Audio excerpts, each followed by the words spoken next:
مفتی صاحب میاں بیوی کے چند بنیادی موٹے موٹے حقوق بیان کر دیں، مختصر وضاحت کر دیں، تاکہ آج کل میاں بیوی اتنے موٹے موٹے آ رہے ہیں، ان کے حقوق بھی موٹے موٹے، پراٹھے کھا کھا کے، پیزے کھا کھا کے دونوں کیا ہو رہے ہیں، موٹے موٹے۔ تو موٹے موٹے حقوق جو اللہ رسول نے بیان کیے ہیں وہ یہی ہیں کہ عورت پر لازم ہے شوہر کی اطاعت کرے، یہ شوہر کا بنیادی حق ہے۔ وہ اپنے آپ کو شوہر کے پیرالل نہ سمجھے، وہ سمجھے کہ گھر کا سربراہ یہ شوہر ہے، یہ بنیادی حق ہے شوہر کا، اور شوہر کے ذمے ہے اس کا بنیادی نان نفقہ۔ حدیث میں آتا ہے جو خود کھائے وہی اس کو بھی کھلائے، جو خود پہنے وہی اس کو بھی پہنائے، مطلب اسی اسٹینڈرڈ کا۔ تو یہ اس کا بنیادی حق ہے، اور اسے ٹائم دے، یہ بھی بنیادی حقوق میں داخل ہے۔ شادی ہو گئی، اس کے بعد مارکیٹ سے بندہ شارٹ، 12 بجے تک گٹر کے ڈھکن پہ بیٹھا رہتا ہے دوستوں کے ساتھ، 2 بجے تک، پھر آتا ہے منہ ادھر کر کے سو جاتا ہے، پھر صبح اٹھ کے آفس چلا جاتا ہے۔ تو اس کو کچھ وقت دینا بھی اس کے بنیادی حقوق میں سے۔ اچھا، جب میں ایسی بات کرتا ہوں تو دل جلے بھی ہوتے ہیں۔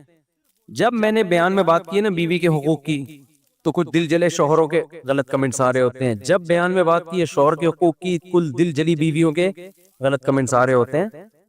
تو بھائی ہر کسی کو غلط شوہر ملتا ہے، کسی کو غلط بیوی ملتی ہے، تو سب ایک جیسے تھوڑی ہوتے ہیں، ہم تو جنرلی اصول بیان کرتے ہیں نا۔ اب جنرلی تو یہی ہوتا ہے میاں ٹائم نہیں دیتا بیوی کو، لیکن بعض دفعہ الٹا ہوتا ہے، میاں آتا ہے گھر میں، وہ چاہتا ہے بیگم کے ساتھ بیٹھوں گپ شپ، بیگم کے ناک پہ ہر وقت مکھی بیٹھی رہتی ہے، وہ ذرا ذرا سی باتوں پہ منہ بنا کے بیٹھی ہوتی، وہ ٹھیک ہی نہیں ہو رہی ہوتی کسی طریقے سے۔ تو پھر اس میں تو غلطی کس کی ہے؟ عورت کی غلطی ہے نا۔ بھائی موڈ اچھا کرو یار، تگا آ رہا برا آیا، ذرا سی بات پہ کچھ برا لگ گیا، کچھ دل پہ لے گئی، پوز کچھ سینسٹیو ہوتی ہیں، تو پھر آدمی کہتا ہے ان کے ساتھ کیا بیٹھے آدمی ہے، پھر وہ منہ ادھر کر کے سوتا ہے تو اس پہ بھی غصہ آ رہا ہوتا ہے۔ تو کہہ رہا نا بھائی میں تمیز سے بات ہو رہی ہے، نہ منہ ادھر کر کے سونے دے رہی ہے، تو جائے کہاں؟ پھر وہ مجھے گالیاں دیتے ہیں کہ ان کے مشورے پہ شادی کی تھی، پھنس گیا میں۔ تو بعض آدمیوں کے دماغ خراب ہوتا ہے، وہ کبھی سیدھا منہ ہوتا ہی نہیں ان کا، جب بھی گھر میں آتے ہیں ٹیڑھے منہ ہی ہوتا ہے ان کا، ناک پہ مکھی بٹھائی ہوئی ہوتی۔ بعض عورتیں ٹیڑھی ہوتی ہیں، تو دونوں ٹھیک، بہت خوش قسمت ہے کہ دونوں کیا ہیں، انسان کے بچے ہیں، بہت ہی کم ہوتا ہے۔ تو اس لیے خود بھی سیدھے ہو جاؤ، اور عورت کو چاہیے وہ بھی کیا کرے بھائی، خوش اخلاقی کے ساتھ گھر میں رہو، چھوٹی موٹی چیزیں ہر گھر میں ہوتی ہیں۔ بیسک یہی ہے کہ بس وہ اس کو چاہیے پراپر ٹائم دے، اور تمیز سے بات کرے، بیگم کی عزت کرے، اس کو محبت سے بات کرے، اور اس کو چاہیے اطاعت کس کی کرے؟ وہ منع کر رہا ہے کسی چیز سے تو چونچرا نہ کرے، کیوں بس منع کر دیا، شوہر نے بول دیا، ختم، نہیں بھائی آپ میرے بڑے ہیں، آپ نے آرڈر کر دیا، میرے لیے یہ کافی ہے۔ اور شوہر آرڈر والا لہجہ بھی اختیار نہ کرے، باندھی تو نہیں ہے نا، ہے تو بیوی، رسپیکٹ کے ساتھ اس کو محبت سے کہہ دیا کرے، بیگم کائنڈلی یہ چیز مجھے بری لگ رہی ہے، کائنڈلی آپ ایسا نہ کریں، یوں کہہ دے، یوں نہیں کہ یہ نہیں کرو وہ نہیں کرو، یہ طریقہ ٹھیک نہیں ہوگا، پھر بھی کچھ نہیں، نصیحتیں جتنی مرضی کر لو، ہونا وہی ہے جو ہو رہا ہے گھروں میں، زندگی کی گاڑی ایسی ہی چلتی ہے بس۔ مفتی صاحب میں نے تیسری شادی کی ہے، میری بیوی نے میرا جینا حرام کر رکھا ہے، وہ آئے دن لڑتی ہے اور کہتی ہے کہ یہ تو گھر آ تجھے پنکھے سے باندھوں گی، تیرا وہ حشر کروں گی، میں کیا کروں، گھر ہی نہیں آؤ، گھر میں پنکھا نکلوا دو، اے سی لگوا دو، کس سے باندھے گی، رسیاں ختم کر دو گھر میں۔ بھائی یہ دوسری تیسری شادی کے سائیڈ ایفیکٹ ہیں، بس اس کو انجوائے کرو، خود ہی صحیح ہو جاتے ہیں حالات، ان کی کوئی وہ نہیں ہوتی کہ اس طرح سے ٹھیک ہوں گے، بس یہ ٹائم بہترین مرہم ہے، اس میں بس جذباتی فیصلہ مت کرو۔ لوگ ایک دم غصے میں جذبات میں آ کے دڑ دڑ طلاقیں، یہ جگلیوں کا کام ہے، سمجھتے ہو؟ جب شہد کی مکھی سے ڈائریکٹ چھتا لگا کے منہ لگا کے شہد پیو گے تو مکھیاں کاٹیں گے، انجوائے کرو اس کو۔ تو خود ہی وقت جو ہے نا بہترین مرہم ہے، اس میں جو برداشت کر لیتا ہے وہ جنگ جیت جاتا ہے، سمجھ رہے ہو؟ وقت بہترین مرہم ہے، اس کو گزارو، ٹائم جتنا گزرے گا حالات سیٹ ہوتے چلے جائیں۔ امریکہ میں منہ بند ہو گیا تھا میرے 4 شادیوں تھک کر کے نا، جیل، امریکہ میں 4 شادیوں کی ترغیب میں منہ روک کے بیٹھا ہوں 2 ہفتوں سے، صحیح ہے؟ دیکھو اپنا ممبر، اپنا پاکستان، سبحان اللہ یار، دے دنادن 4 شادیوں کی بات کرو، کوئی پوچھنے والا نہیں ہے، وہاں تو بھائی کیس بن جاتا ہے، 2 شادیوں کی ترغیب دو کسی کو، اس لیے جو آتا تھا حضرت کتنی شادیاں کر سکتے، میں کہتا چھاؤں میں آ جا بھائی، ادھر نہیں، چھاؤں میں۔ دنیا میں کچھ لوگ بیوقوف ہوتے ہیں، مذہبی لوگوں کو چڑھانے والے، وہ کہتے ہیں ڈنکے کی چوٹ پہ حق بیان کرو جہاں بھی ہو۔ دنیا میں اس سے بڑا بیوقوف کوئی پیدا وہی نہیں ہے جو موقع بے موقع ہر بات پارسل کر دیتا ہوں. سمجھتے ہو؟ تبلیغ کا کبھی بھی یہ اصول نہیں ہے کہ ڈنکے کی چوٹ پہ جو چاہے بول دو. تبلیغ میں ہمیشہ حکمت مصلحت دیکھی جاتی ہے کہ یہ بات یہاں بولنے کی، میں بول دیتا نکال لیتے، تو جو بولنے کی اور چیزیں تھی وہ بول پاتا. جب ایک بات یہاں بیٹھ کے بول سکتا ہوں تو مجھے کیا ضرورت ہے میں وہیں جا کے ممبر پہ بولوں. جا کے ان کو میں بولا چھاؤں میں آ جاؤ یا الفلاحیہ آ جانا، یہی بولوں گا، اس کے علاوہ کچھ نہیں بولوں گا. اصل میں ہماری جو ینگ جنریشن ہے نا، اس کو غلط گائیڈ کیا جاتا ہے. میں بول دیتا، مجھے ڈیپورٹ کرتے، میرا کوئی نقصان نہیں تھا. مجھے کیا، میں تو یہیں رہ رہا ہوں. مجھے تو جب میں جا رہا تھا نا، کسی نے کہا آپ سلپ تو نہیں ہو جائیں گے؟ میں نے کہا وہ پکڑ کے بٹھا بھی دیں گے نا تو میں بھاگ کے آؤں گا، کیونکہ ہمیں وہی یہی مزہ ہے ہماری زندگی. ہماری مرغیاں یہاں انڈے دے رہی ہیں، وہاں انڈے بولو، ہماری بکری ادھر دودھ دے رہی ہے، وہاں تھوڑی دودھ دے رہی ہے. تو ہمارا تو دل ادھر ہی لگ رہا ہے پاکستان میں. باقی ہم آپ کو منع نہیں کرتے، آپ امریکہ جاؤ، آپ جاپان جاؤ، لیکن ہر ایک کا اپنا اپنا اسٹائل ہے. تو ہمیں تو یہاں زیادہ مزہ آتا ہے. ملک وہ بھی بہت اچھا ہے بھائی، بلکہ بہت چیزوں میں زیادہ ہی اچھا ہے. تو لیکن ایک اصول ہمیشہ یاد رکھو، حق بات چھپانا، غلط بیانی کرنا اسلام میں حرام ہے. کسی کے ڈر سے آپ غلط مسئلہ نہیں بتا سکتے. خوب سمجھ لو کہ گورنمنٹ کا خوف تھا یا آپ کو کوئی اور ڈر تھا تو عالم نے مسئلہ ہی غلط بتا دیا، یہ ناجائز ہے. خاموشی اختیار کرنا یہ جائز ہے کسی مصلحت کی خاطر. سمجھتے ہو؟ یہ حدیث سے ثابت ہے. تو بے موقع بات، وقت بے وقت بات کر کے ایسی بات کرنا جس سے کوئی فائدہ نہ ہو، نقصان اس کا زیادہ ہو، تو یہ جائز نہیں ہے. ایسی تبلیغ، خاموشی اختیار کرنا جائز ہے، اور یہ حدیث سے ثابت ہے. نبی صلی اللہ علیہ وسلم نے بیت اللہ کی 4 دیواری بڑا کرنے کا ارادہ کیا کہ اس کو تھوڑا سا کھینچ کے آگے لے جائیں، جو ابراہیم علیہ السلام نے جہاں تک بنائی تھی. لیکن آپ نے کہا کہ لوگ نئے نئے مسلمان ہوئے ہیں، وہ یہ سمجھیں گے کہ میں بیت اللہ کی ہیئت کو تبدیل کر رہا ہوں، جو ابراہیم علیہ السلام کی عمارت تھی اس کو تبدیل کر رہا ہوں. حالانکہ تبدیل نہیں کر رہے تھے آپ، تو اسی پہ قائم کر رہے تھے. لیکن آپ نے خاموشی اختیار کی کہ چھوڑ دو ایسے ہی. لوگ کنفیوز ہوں گے، کیوں؟ کلم الناس علی قدر عقولہم، لوگوں سے ان کی عقل کے حساب سے بات کیا کرو. کچھ باتیں ٹھیک ہوتی ہیں لوگوں کی مینٹل لیول سے اوپر کی. اب نبی صلی اللہ علیہ وسلم حکم دیتے کہ بیت اللہ کو حتیم تک لے آئیں، حتیم تک. تبھی ہم طواف حتیم سے باہر سے کیوں کرتے ہیں؟ پورا بیت اللہ کور ہو جائے. تو آپ اگر حکم دیتے تو جو پرانے صحابہ تھے جن کا ایمان بہت مضبوط تھا وہ تو دل و جان سے مان لیتے.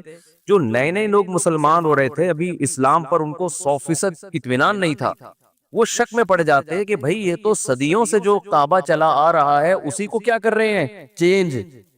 اور ایک ابراہیم علیہ السلام سے ان کو محبت بھی تھی، تو کون ہر ایک کو جا کے سمجھاتا نہیں بھئی اصل میں وہ تھا، یہ نہیں تھا. تو آپ نے فرمایا چھوڑو، ایسے ہی رہنے دو اس کو. کیوں؟ طواف جو ہے وہ تو پھر بھی ہو ہی رہا ہے نا، پورا وہ تو مکمل ہو رہا ہے، کوئی شرعی مسئلہ تھوڑی اس سے فرق پڑ رہا ہے اس سے.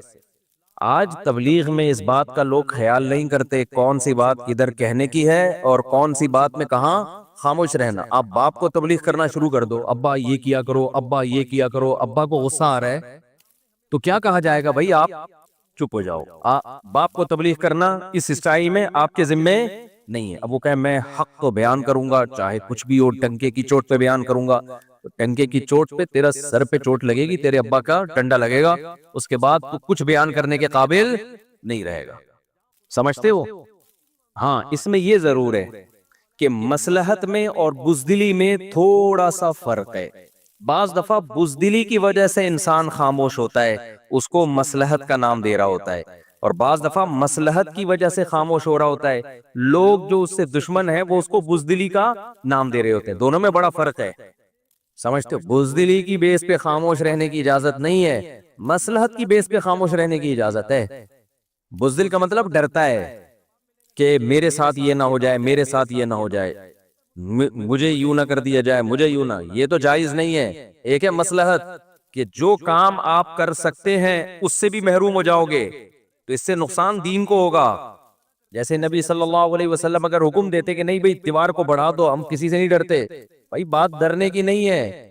جو نئے نئے لوگ اسلام قبول کر رہے ہیں ان کا دین داؤ پہ لگ جائے گا، اس سے نقصان کس کو ہوگا؟ اسلام کو ہوگا. پھر جب اسلام مضبوط ہو گیا، طاقتور ہو گیا، تو پھر خلیفہ نے جب نبی صلی اللہ علیہ وسلم کے دنیا سے جانے کے بعد، خلفائے راشدین کے جانے کے بعد جو بادشاہ آئے انہوں نے یہ حدیث جب ان کے پاس پہنچی تو انہوں نے بیت اللہ کو حتیم تک بڑھایا. وہی فتنہ ہوا. تو کچھ لوگوں نے کہا نبی کے دور میں نہیں تھا, آپ صحیح حدیث دکھا رہے ہیں ان کو. انہوں نے کہا بھائی نبی کے دور میں نہیں تھا, انہوں نے گرا دیا. پھر کوئی بڑھا رہا ہے, کوئی گرا رہا ہے. امام مالک نے فتویٰ دیا بھائی اس کو بڑھانے کی اجازت نہیں. حالانکہ بخاری کی صحیح حدیث ہے کہ یہاں تک ہے, یہاں تک نہیں ہے. لیکن نہیں, امت کی مصلحت کہ ان میں پھوٹ نہ پڑے, یہ سب سے اہم ہے شریعت میں. سمجھتے ہو کہ نہیں سمجھتے؟ آج بعض مذہبی اسکالر کیا کرتے ہیں, کہیں ممبر پہ لے جا کے بٹھا دو, اس علاقے میں پڈا ڈال دیں گے جا کے. ایسے ایسے مسائل بتانا شروع کر دیں گے, لوگوں کی مینٹل لیول سے اوپر کی باتیں, حیات ممات کے جھگڑے اور جو کیا کیا. جو پنجاب میں آپ جھگڑے جا کے دیکھو, عام پبلک حیران ہوتی ہے یار یہ ہو کیا رہا ہے. تو خاموشی اختیار کرنا جائز ہے, مصلحتاً, بزدلی کی بیس پہ نہیں, واقعی مصلحت ہو. لیکن غلط بیانی شریعت میں جائز بولو نہیں ہے. اور دوسری بات, مصلحت اور بزدلی میں باریک لائن ہے. بعض دفعہ مصلحت ہوتی ہے, لوگ اس کو بزدلی سمجھ رہے ہوتے ہیں کہ یہ مولوی ڈرتا ہے. بھائی ڈرتا نہیں ہے, مصلحتاً خاموش ہے. کیوں؟ بہت ساری مصلحتیں ہو سکتی ہے. تو لوگ کہتے ہیں ڈر گیا, ڈر نہیں رہا ہوتا وہ. اور بعض دفعہ ڈر رہا ہوتا ہے, اس کو نام کیا دے رہا ہوتا ہے, مصلحت کا. یہ بھی ہوتا ہے, اصل میں جو ڈر رہا ہے تو نام اس کو مصلحت کا دے رہا ہوتا ہے. تو یہ فرق کرنا صاحب حکمت کا کام ہوتا ہے. تبھی اللہ تعالیٰ نے قرآن میں جس نعمت کو سب سے بڑی نعمت قرار دیا ہے نا, وہ ہے حکمت. یؤتی الحکمت من یشاء, جس کو چاہتا ہوں حکمت دیتا ہوں. یہ حکمت یہی تو ہے کہ آپ کو پتہ چل جائے تکبر اور استغنا میں فرق, آپ کو تواضع میں اور احساس کمتری میں فرق پتہ چل جائے. استغنا الگ چیز ہے, تکبر میں انسان اکڑتا ہے, استغنا میں بھی اکڑتا ہے. لیکن استغنا کی اکڑ اللہ کو پسند ہے, تکبر کی اکڑ اللہ کو پسند بولو نہیں ہے. دونوں میں فرق ہے. ایک ہے تواضع, ایک ہے احساس کمتری. تواضع اللہ کو پسند ہے. بعض دفعہ تواضع نہیں ہوتی, احساس کمتری کی وجہ سے مرا جا رہا ہوتا ہے, زمین میں گڑا جا رہا ہوتا ہے. وہ سمجھتا ہے میں بہت متواضع تھوڑی ہے تو. تجھے تو تیرے اللہ جو اللہ نے صلاحیتیں دی, کم بخت تجھے انہی کا ہی پتہ نہیں ہے, تو تو کچھ دنیا میں کر ہی نہیں سکتا. ابھی میں تواضع کسے کہتے ہیں, احساس کمتری کسے کہتے ہیں, تکبر کسے کہتے ہیں, استغنا کسے کہتے ہیں, مصلحت اور بزدلی, یہ الگ الگ مستقل ٹاپکس ہیں. اترانا الگ چیز ہے, شکر گزاری الگ چیز ہے. بعض دفعہ انسان اپنی نعمتیں لوگوں کے سامنے بیان کر رہا ہوتا ہے, وہ اترا نہیں رہا ہوتا, وہ شکر گزار ہوتا ہے. یہ عمل اللہ کو پسند ہے. لیکن یہی بیان کرنا بعض دفعہ اترانا کہلاتا ہے, فخر کہلاتا ہے. یہ اللہ کو پسند نہیں ہے. تو صاحب حکمت بتائے گا کہ کس کا عمل تکبر اترانا ہے اور کس کا عمل شکر گزاری ہے. ہمارے حضرت مفتی رشید احمد صاحب جب آ کے بیٹھتے مجلس میں, تو جو آدمی ان کے مزاج سے واقف نہیں تھا نا, وہ جب اپنی تعریفیں کرتے تو نیا آدمی سمجھتا ہے ان کے اندر تو بڑے اترا رہے ہیں, بھائی میرے اندر یہ خوبی, میرے اندر یہ خوبی, مجھے اللہ نے یہ دیا. تو وہ سمجھتے شو مار رہے ہیں. ہم چونکہ ان کی صحبت میں رہ چکے تھے, ہمیں پتا تھا شو نہیں مار رہے ہیں. ان کے مزاج میں شو ہے ہی نہیں. ان کے مزاج میں اللہ نے شکر گزاری کا جذبہ دیا ہے. نہیں یار یہ زیادہ پیچیدہ ہو گیا, اب دوبارہ آ رہا ہوں واپس, زیادہ گاڑا ہو گیا میرا خیال ہے بیان. تو یہ ہر چیز میں نا ایک الگ الگ ٹاپک ہے یہ. تو خیر میں جو مثال دے رہا تھا کہ ایک آدمی بیان کر رہا ہے 99 چیزیں غلط, ایک چیز صحیح. تو کوانٹٹی کے لحاظ سے غلط باتیں زیادہ ہیں, صحیح باتیں کم ہیں. دوسرا بیان کر رہے ہیں 99 صحیح ایک غلط. تو لوگ دیکھتے ہیں یار 99 باتیں تو صحیح کر رہے ہیں نا, چلو ایک غلط کر رہا ہے, کوئی بات نہیں. بھائی یہ کسی کو جانچنے کا طریقہ بولو نہیں ہے. اسلام میں کوانٹٹی سے زیادہ ویلیو کس کی ہے, کوالٹی کی. اس کی دلیل کیا ہے؟ قیامت کے دن اعمال, گناہ اور نیکیاں گنی جائیں گی یا تولی جائیں گی؟ بولو بھائی, جو زیادہ نیکیاں لایا ہے جنت میں جائے, ایسا ہونا چاہیے, کیا خیال ہے؟ جو کم نیکیاں لایا ہے جہنم میں جائے؟ نا نا نا نا نا, اللہ نے کہا نہیں, زیادہ اور کم کی تو میں نے بات ہی نہیں کی ہے. یہ جو زیادہ لے کر آئے گا 99 نیکیاں اور ایک گناہ لایا, تو 99 نیکیاں چل بھائی جا جنت میں, ایک گناہ ہے تو چل بخش دیا. اور جو لایا 99 گناہ اور ایک نیکی, اس کو کہاں جانا چاہیے؟ بلکہ 51 نا, بھائی اللہ میاں یوں فرما دیتے کہ جو زیادہ نیکیاں لائے گا وہ جنت میں، جو زیادہ برائیاں لائے گا وہ کہاں؟ جہنم میں. یہ معیار ہونا چاہیے تھا نا. تو پھر جو 51 نیکیاں اور 49 گناہ لایا اسے کہاں جانا چاہیے؟ منہ سے یعنی بولنے چاہیے نا 51 نیکیاں اور 49 گناہ، کیونکہ اس کی نیکیاں زیادہ ہیں، گناہ کیا ہے؟ کم ہے. تو جو اسکالر 99 صحیح باتیں کر رہا ہے، ایک غلط کر رہا ہے، اسے بھی جنت میں جانا چاہیے نا. کیا خیال ہے بھائی صاحب؟ کوئی چارٹرڈ اکاؤنٹنٹ کے ایکویشنز تو نہیں حل کروا رہا آپ سے بیٹھ کے نا، سیدھی